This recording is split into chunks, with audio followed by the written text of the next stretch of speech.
ہمارے خیال میں تو یہ حکومت جو تقریباً 4 سال ابھی رہی ہے کہ یہ کوئی اپنا پرفارمنس سکور کارڈ بتا رہے تھے کہ ہم پاکستان کو یہاں سے یہاں لے گئے، اور کوئی میرے خیال میں یوٹیوب پہ 1 گھنٹہ 28 منٹ کی ویڈیو پڑی تھی، اور وہ دیکھ کے میں حیران ہوں کہ 6-7 وزیر ہیں، کسی نے کچھ کہا ہی نہیں. لگتا ہے کسی نے زبردستی ان کو بٹھایا تھا کہ جا کے کہو کہ اکانومی پہ بات کرو کیونکہ بڑی تنقید ہو رہی ہے.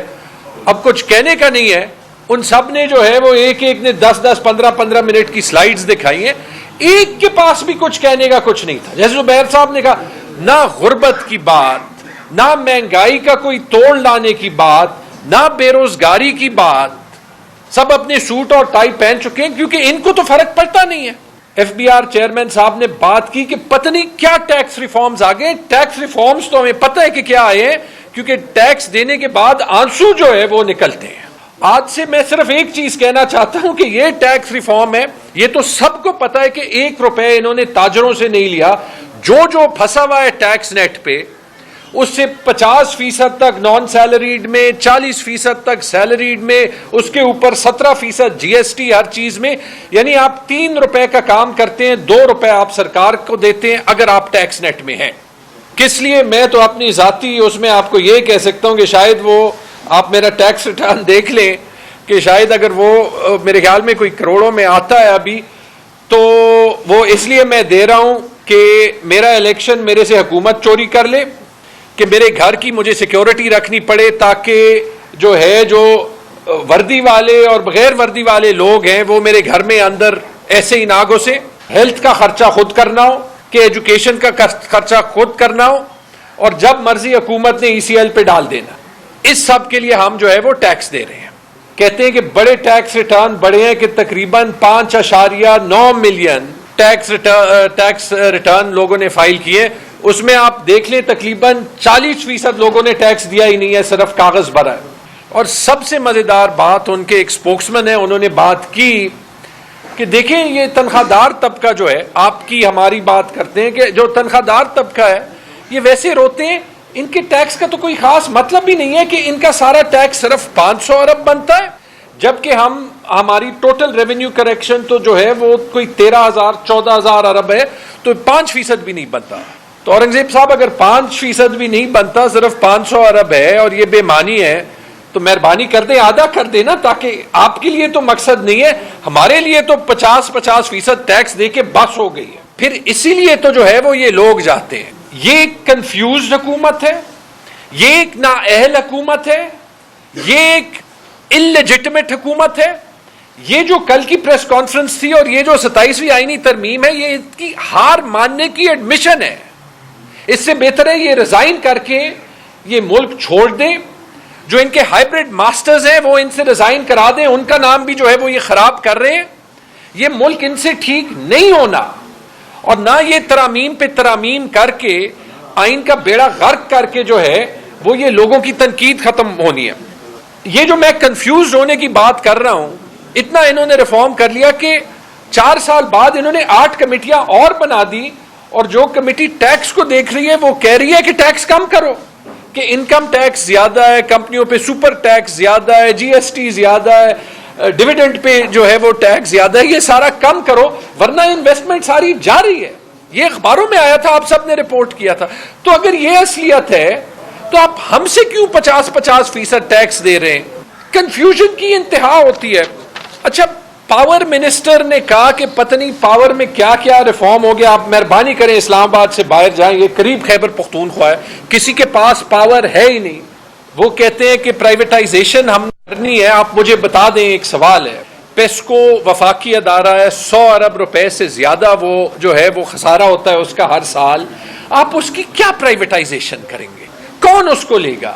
وہ خسارہ کون برداشت کرے گا؟ اس میں جو انویسٹمنٹ کرنی ہے جو وفاقی حکومت نہیں کر رہی، کون وہ کرے گا؟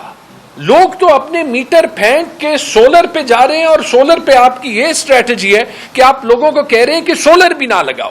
یعنی آپ کو بجلی کا حق بھی نہیں ہے. وفاقی سسٹم دیتی نہیں ہے، دیتی ہے تو 60 70 80 روپے یونٹ، اور اگر اس کے بجائے آپ سولر پہ جائیں تو کہتے ہیں کہ سولر آپ نہیں لگا سکتے. یہ جو نیٹ میٹرنگ کے ریٹ تھے یہ نئے گاہک کے لیے آدھے کر دیا اور میرے خیال میں ابھی پرانے کے لیے کرنے کا پروپوزل 5ویں 6ٹھی بار جو ہے وہ یہ لے جا رہے ہیں. یہ طریقہ یہ ایسے ہے جیسے آپ کو یاد ہوگا جب موبائل فون آ رہے ہیں تو آپ کہیں کہ جی جو پی ٹی سی ایل کے لینڈ لائن ہیں ان کو ہم نے بچانا ہے تو کوئی موبائل نہ لے, موبائل پہ ٹیکس لگاتے ہیں, موبائل کمپنیز کو آنے نہیں دیتے تاکہ پی ٹی سی ایل خسارے میں نہیں. آپ لوگوں کو جو ہے وہ بجلی نہیں دے رہے, ان کو سولر کا موقع نہیں دے رہے تاکہ آپ خود جو ہے جو خسارہ آپ نے جو ہے وہ سارے ان ڈسکوز میں پیدا کیا کہ وہ آپ جو ہے وہ کسی طریقے سے ختم کر لیں, اور وہ بھی ختم نہیں ہو رہا. جیسے زبیر صاحب نے کہا, ایک انہوں نے بات کہی کہ ہم نے سرکولر ڈیٹ کا کچھ کیا, اس کے لیے ہم نے قرضہ لے لیا. جی قرضہ لے لیا اور وہ آپ پہ ڈال دیا. جیسے زبیر صاحب نے کہا میرے خیال میں 3.5 روپے یونٹ وہ انہوں نے کہہ دیا کہ 6 سال کے لیے آپ دیں گے تاکہ وہ قرضہ جو ہے وہ آپ اور میں پے آف کر سکیں. پھر سلمان صاحب آئے, انہوں نے رائٹ سائزنگ کی بات کی. وہ میں 15 منٹ سن رہا تھا, انہوں نے کہا پرائم منسٹر صاحب کو اتنی میٹنگز, اتنی پریزنٹیشن دے دی, پھر اتنی ڈپارٹمنٹس کی دے دی, پھر اتنی ڈپارٹمنٹس کی دے دی. پھر ہم نے ایک بات انہوں نے کہہ دی کہ ہم نے یوٹیلیٹی سٹور ختم کر دیا. یہ انہوں نے نہیں کہا کہ کوئی 1 روپے کا فائدہ ہوا ہے. رائٹ سائزنگ کا مطلب کہ کوئی 1 پیسہ بچایا. ہم نے تو صرف دیکھا کہ آپ نے خرچہ زیادہ کیا. اور یہ رائٹ سائزنگ وقت مجھے یاد آ رہا تھا کہ کل آپ نے جو ہے وہ اناؤنسمنٹ کی ہے کہ وفاقی ملازمین کی گریڈ 22 کی سیکرٹریز کی 85% ہاؤس رینٹ آپ نے زیادہ کرائی ہے. تو یہ ہم سے ٹیکس اس لیے لیتے ہیں کہ 85% ہاؤس رینٹ جو ہے وہ 22 گریڈ کے ملازمین کی زیادہ کر دیں. تو آپ اس کے بعد وہ صوبے کریں گے, آپ کا 12 ارب کا اس پہ خرچہ آ جائے, صوبے کر لے تو 122 ارب آ جائے گا, 10 گنا وہ بڑھ جاتا ہے. پھر آپ جا کے IMF کو کہیں گے, پھر وہ آپ کو کہے گا کہ اور ٹیکس بڑھا دو, اور منی بجٹ ڈال دو. تو یہ آپ کا ریفارم ہے. آپ نے یہ نہیں کہا کہ آپ تنخواہوں کا سسٹم کیسے بہتر کر رہے ہیں, آپ نے یہ نہیں کہا کہ آپ پینشن کا سسٹم کیسے بہتر کر رہے ہیں, آپ نے یہ نہیں کہا کہ یہ جو اتنے زیادہ جو ہے وہ ملازمین ہیں جو کہ کام نہیں کرتے کہ ان کو آپ ریٹرین کیسے کیا کریں گے, کیا پلان ہے ان کے لیے. ریفارم تو اس کو کہتے ہیں نا, اس کو نہیں کہتے کہ آپ پہ اور مجھ پہ ٹیکس لگائیں اور لوڈ شیڈنگ 23 گھنٹے کی کر دیں. انویسٹمنٹ پہ بات کرنا جی ضروری ہے. انویسٹمنٹ پہ کیونکہ انہوں نے بات ہی نہیں کی کہ نہ یہ غربت پہ بات کر سکتے ہیں, نہ یہ مہنگائی پہ بات کر سکتے ہیں, نہ یہ بات کر سکتے ہیں بے روزگاری پہ, اور نہ یہ کر سکتے ہیں انویسٹمنٹ پہ. زبیر صاحب MOUs کی بات کر رہے تھے, مجھے صرف ایک MOU کا رزلٹ دکھا دیں.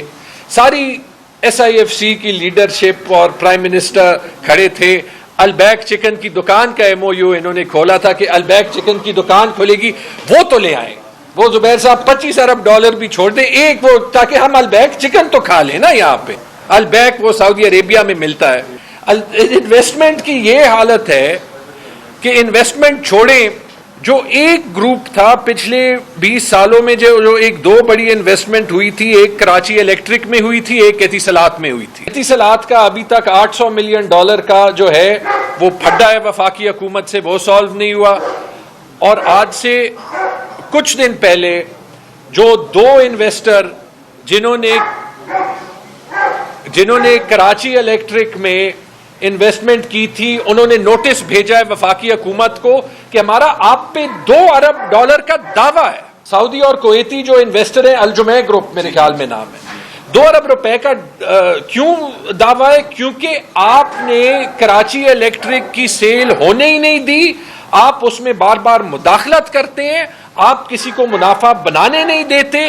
تو یہ ہے انویسٹمنٹ کا حال. کہاں ہے SIFC اور کیا انہوں نے کیا ہے اس کے لیے؟ فورن انویسٹمنٹ چھوڑے. گل احمد نے اپنے اپیرل بزنس کو جو ہے وہ بند کر دیا ہے. مینوفیکچرنگ کا یہ حال ہے کہ امریلی سٹیلز نے جو ہے اور اس ٹائپ کی کتنی کمپنیز نے اپنے 6 مہینوں کے لیے اور ڈکلیئر کر دیا ہے کہ ہم کوئی آپریشنز نہیں چلا رہے.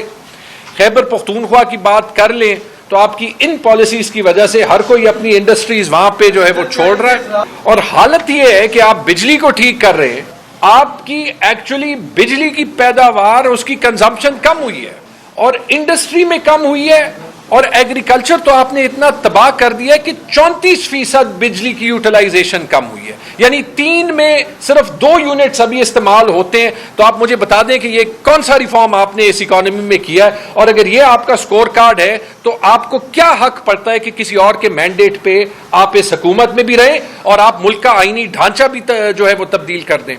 آخری بات, این ایف سی پہ آتے ہوئے، کیونکہ یہ شاید سب سے ضروری بات ہے، کیونکہ یہ 18ویں ترمیم کو واپس کرنے کی بات ہوئی، 27ویں ترمیم کی بات ہوئی. میں نے برما اور نارتھ کوریا اور ایسے ہی کچھ ممالک ہوں گے جس میں اس قسم کی آئینی ترامیم ہوتی ہیں. اتنی بڑی آئینی ترامیم بلاول بھٹو کے ایک ٹویٹ کے ذریعے قوم کو پتا چلے کہ 2 دن میں وہ 3 دن میں پیش ہو رہی ہے. یہ مجھے بتا دیں کہ یہ کون سے ہائیبرڈ نظام میں بھی ہو. این ایف سی میں صوبوں کا شیئر ایسے واپس لینا یہ زیادتی بھی ہے، یہ ممکن بھی نہیں ہے، یہ پاکستان کے لیے خطرناک ہے.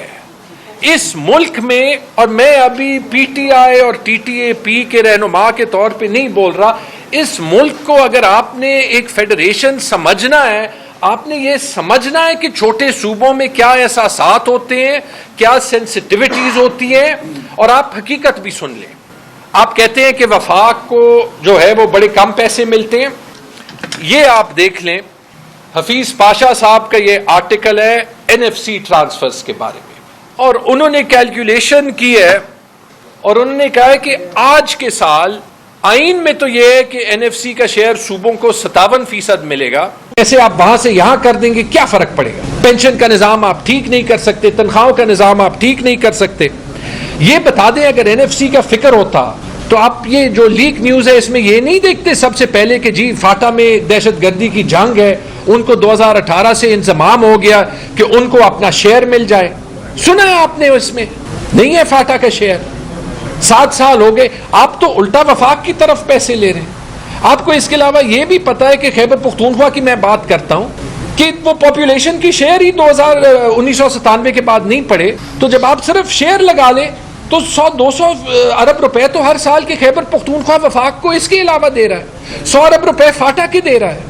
مسئلہ یہ ہے کہ پیسے ہر جگہ کم ہے، معیشت ٹھیک کرنی ہے. معیشت ٹھیک کرنے کے لیے پولیٹیکل سٹیبلٹی چاہیے، ایک مستحکم نظام چاہیے. جس طریقے سے 26ویں آئینی ترمیم پاس ہوئی تھی، اگر آپ اسی طریقے سے ابھی 27ویں آئینی ترمیم پاس کرنے کی کوشش کریں گے، اگر آپ اس طریقے سے ملک کا آئینی نظام جو ہے اس کا بیڑا غرق کرنے کی کوشش کریں گے، آپ نے جو بچا کچا ہے باقی تو آپ نے کر لیا. میں انفیکٹ ان دی اینڈ یہی کہہ سکتا ہوں کہ جو پولیٹیکل پارٹیز ہیں جو اس کو کامیاب بنائیں گی یا نہیں بنائیں گی، ان دی اینڈ چیلنج ان کو ہی کرنا پڑے گا. D G I S P R تو کہہ چکے ہیں کہ یہاں پہ ہائیبرڈ نظام بھی نہیں ہے. تو جب نہیں ہے، یہ پی ایم ایل این اور پیپلز پارٹی پہ ابھی رسپانسبلٹی ہے کہ جو ووٹ کو عزت نواز شریف دینا چاہتے تھے یا جو جمہوریت بہترین استحکام ہوتا تھا، کہ اب اس کے ڈیفینس میں بلاول ٹویٹ صرف نہ کریں کہ اس کے اگینسٹ سٹینڈ لیں. ہم بھی پھر اس کے ساتھ ہوں گے،